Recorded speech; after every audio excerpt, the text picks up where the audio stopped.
Ojeda Doc. Ojeda is the Spanish name. It's actually my real name. And DOC is Disciple of Culture, so I just go by Ojeda Doc. Like, where are you from?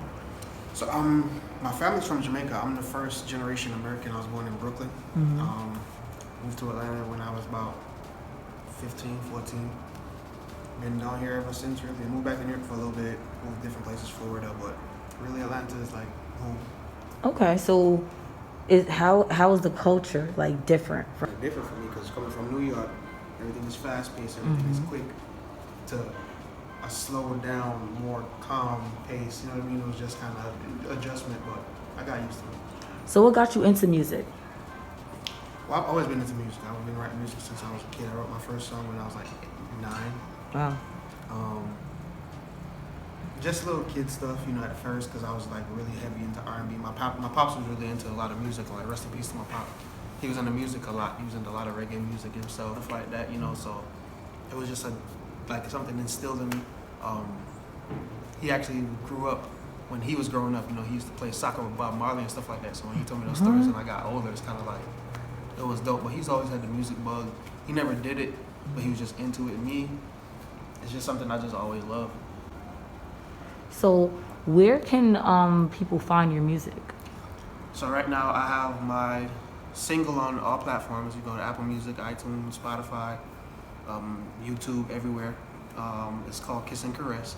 I have an album coming out on December the 8th called No Prescription Needed. It is a collaborative, just me. I have 2 features on it. One from this guy I know named Jabba Ranks, dope artist that I've become one of my closest friends now.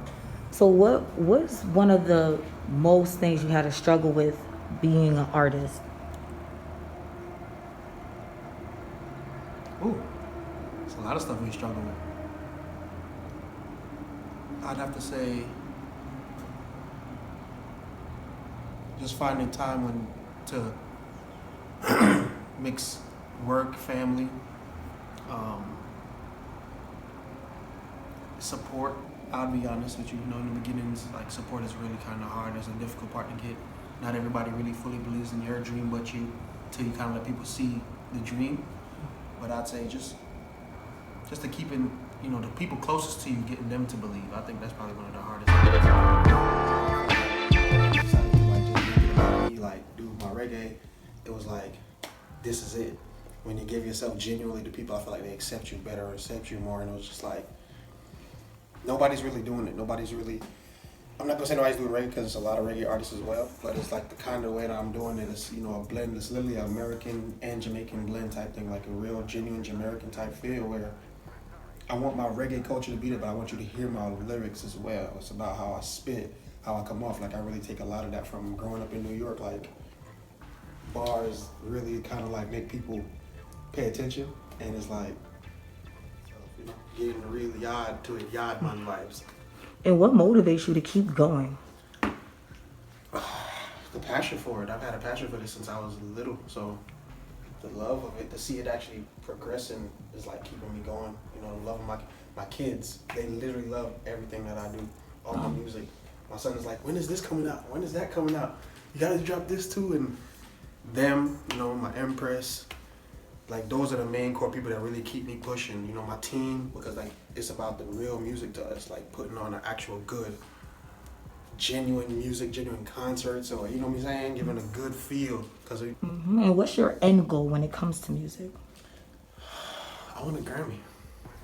Not even gonna lie, I wanted a Grammy since I was a little kid. I want a Grammy. I feel like that solidifies you as an artist, as a genuine, like, you make music that the whole world fuck with or listen to or can vibe with and take and just, oh, your music makes me feel like this, or, you know what I'm saying, just, and building something my kids, legacy for my kids that they can take on and they can have, you know what I mean, even if they don't do music as well, they can take the business part of it, because I handle the business part as well as the artistry.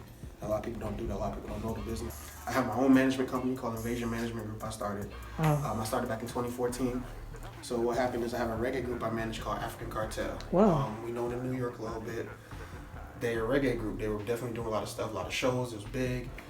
I was doing music, a couple of my friends were doing music, and it was like, there was no structure to it. You know what I mean? Nobody had everybody together, and I decided, like, rather than just have us all looking like chickens with our heads cut off. We need to put it together. Like, we could be the label. We don't need a label. Thing that you would want people to remember you for, what would it be? My grind, my work ethic. I really feel like when you put the work behind it, anything can really happen. You know what I mean?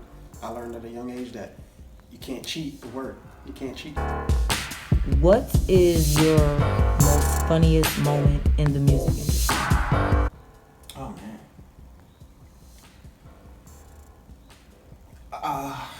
People wouldn't think it's funny, but I think it's funny now when I look back at it. You know what I mean? Like, I feel like a lot of people give me props about how well I do shows or how I'm killing it. Or, you know, I've been mushing up the place.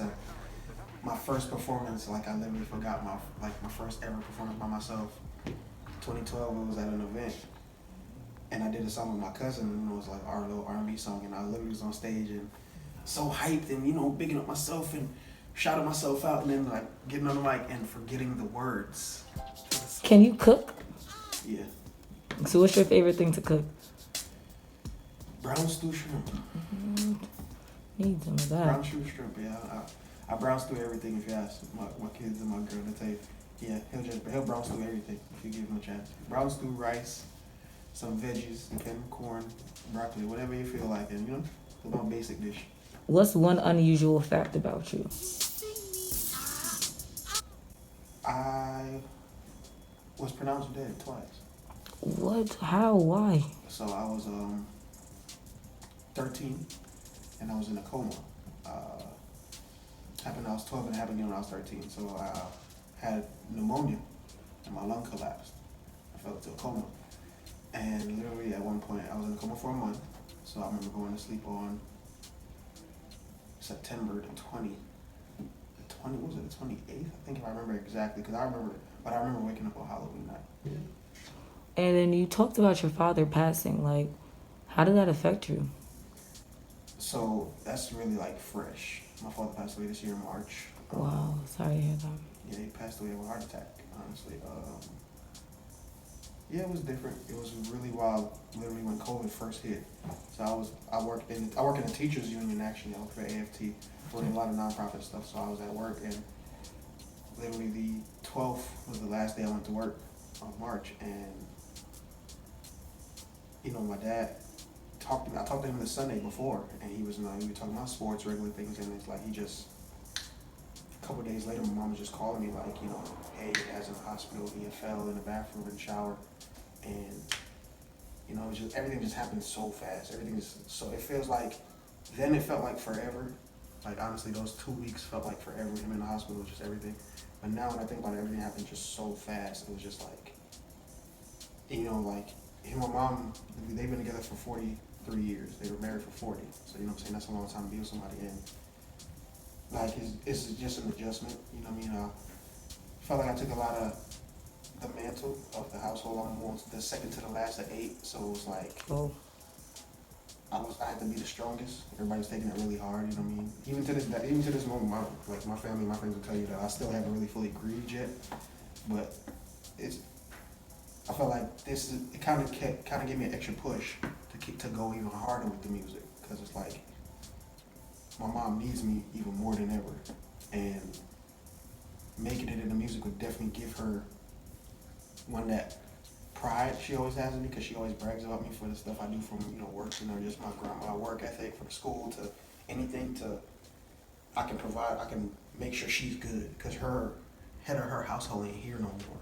You know what I mean? So she really needs somebody to depend on, and I don't want her to have to depend on nobody else when she has all of us that she could depend on. And I feel like I can buy her that house, cash her out, make sure she's good, so her worries, she can grieve in peace or go do what she need to do to finish out the rest of her life. You know what I mean? It was an extra motivational push, I feel like, And that's real that you took, like, the way you're talking about it, I would not have thought it was that recent. Mm-hmm. Wow. So what is it like growing up in a family of 8? First of all, growing up in a Jamaican household is funny as it is. It was interesting. Like, we only, like, my other siblings were older than us, so really I grew up in the house with 4. One of my older brothers. We all, literally, almost all of us are like 6 years apart. So when you get old enough, you babysit the other, and it's kind of like how it goes down. I think me and my little brother are the furthest apart. We only 7 years apart, but like, it was. My parents made it as good as they could. You know what I mean? From New York, living in New York, living in a certain way, and we didn't live bad. You know what I'm saying? But we weren't wealthy at all. You know what I'm saying? Not like we were rich, but my parents made sure we always had food. That's one thing I can always say. They made sure that we always had something to eat. Because my parents would always be like, even if the lights is off, I don't want y'all starving. So they always kept the lights on. They always kept food in the house and kept the roof over our head. No matter what the struggle was, if it was me and my three brothers, you feel me, in a one bedroom with my parents in one, or you know, when my little brother came in, it was four of us, and we split a 3-bedroom house or a 3-bedroom apartment, whatever we had to do at the time to make it work, we made it work. And it was just like, I always took that pride in my family, like, work, do what you got to do to make sure you can take care of your family. You know what I'm saying? Don't ever be lazy. Don't ever think the world owes you anything, because it don't. You know what I mean? You got to work for everything you get in. Like, I looked at him, you know, it wasn't in a way of like an emotional, my dad wasn't an emotional person. Mm-hmm. He didn't show a lot of affection. He was a real Jamaican old school pops. So it's more like a, do what I say and get the results. Listen to me. The advice was different, you know what I'm saying? So it was like, I really prided on how he took care of his family. You know what I'm saying? Like, you had a lot of people who, they'd be like, oh, they pops ain't there, but I could always see my pops was always there. He stayed around no matter how tough it was, no matter how frustrated it got. Like, he was there, he grinded, he always worked. You know what I'm saying? Even to the end, he was literally working as a truck driver. You know what I'm saying? So it's like he always made sure I'm gonna provide for my family. So I'd have to stay with my pop. I had a couple sports people I look up to. I ain't gonna lie. I looked up to Kobe. Rest in peace to Kobe. I'm a dedicated, bro. I'm a passionate person when it comes to things that I care about and I love. And Kobe embodied that mama mentality thing people talk about. Like some people just say it. People don't really understand what that means. It's literally like everything that you're doing, you need to do it at the maximum.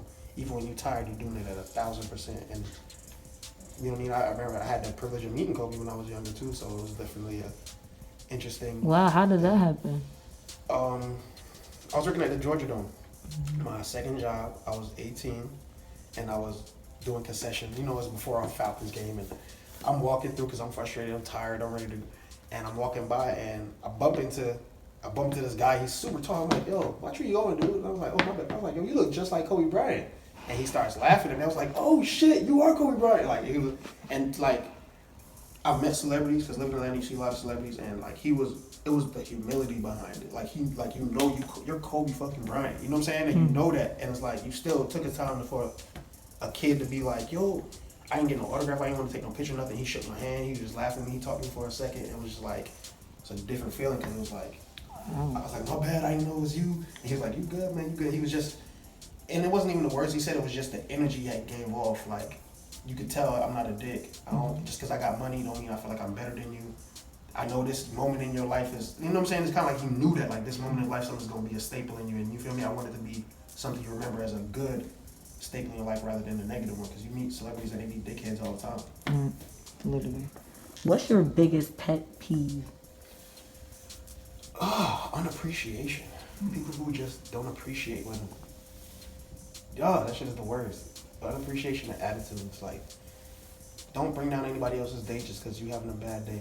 Appreciate if somebody decides to say, hey, I don't have $1, but I have 50 cents for you if you need. You know what I'm saying? If you ask them for something, if they can't give you all of it, they can give you some of it. Just appreciate every and anything you get, because you can have nothing. Do you have a favorite quote? Be careful. It's not what you say to people, it's how you say it that affects the way they feel.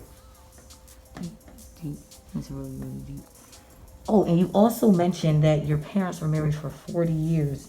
Yeah. Are you going to be married for 40 years? I'm going to try. I'm definitely going to try. I am divorced. I'm divorced.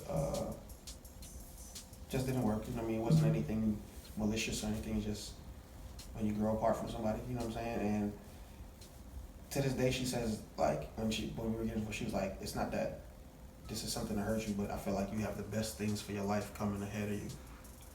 And honestly, if that didn't happen, I wouldn't be with my Empress I'm with now, who's probably the biggest support I've ever had in life. Like, when it comes to my music, everything. Like, she wears all the merchandise. She making up. She posting. You know what I'm saying? It's literally, she's gorgeous as well. So a lot of times I just be like, you know, you girls like you can be models and do stuff, but the fact that you want to support somebody that you believe in their dream, like, you know what I mean? It makes me feel like that. Like, and I want that. I ain't gonna lie. My parents kind of spoiled me. They kind of made me feel like every relationship is supposed to be like, you're gonna be with them forever, but you know what I'm saying, it's not. It's a new day and age, a new era. People are different. Yeah, so what is your like idea of love? Like, what would be your perfect idea of a relationship? I feel like that's a weird question because nothing's perfect. But if I want to kind of try to say what's perfect, I have to say what I have. You know what I'm saying? Somebody that can satisfy you mentally, spiritually, emotionally, physically, sexually. Somebody just gets you. Somebody that gets you, that doesn't judge you for who you are. You don't have to put on a mask to be with that person. Like, you can take the mask off and you come out from the regular world. Because at the end of the day, we all do that. We all put on masks when we go outside, but to be with somebody where you don't have to wear a mask, you can feel completely naked and not feel ashamed. I feel like that's the best definition I can give right now. That's real. And you do merchandise? Like, is this some of this your... This is my stuff. This is merchandise. This is my logo. It's basically my name. I got hats, shirts, lighters. Where can they find that at? I'm on Instagram right now. I'm getting the website together. But you can just DM me for any merch you need. DM call me Beauty 14 on Instagram. Laney Boo or Twix ENT. But my website should be coming up in the next like week or two. Honestly, I'm really working on that. Any advice to newer artists in the industry? Don't be afraid to believe in yourself. Literally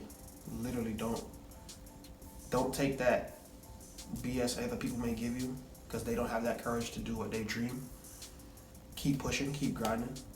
I've been at this for like over 10 years, and to see the fruits of my labor now, I have actual people, you know what I'm saying, that fuck with me. I don't even like to call them fans because I don't feel like you fans. I feel like you supporters. I feel people who support me, and the support has been going crazy lately. You know what I mean? I won the Atlanta versus Texas song battle yesterday. What? Yeah, so I would get an interview. I get promo in the UK, radio spins in the UK and stuff. Nice.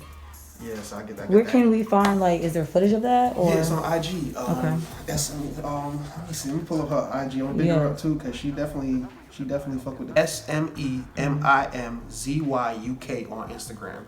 Go there. You can go there. It's on the IG live. Winning that just made me fit. It gave me, joy. Of course, you feel joy. The endorphins go up, when you win. But the confirmation, like, yeah, you doing what you're supposed to be doing.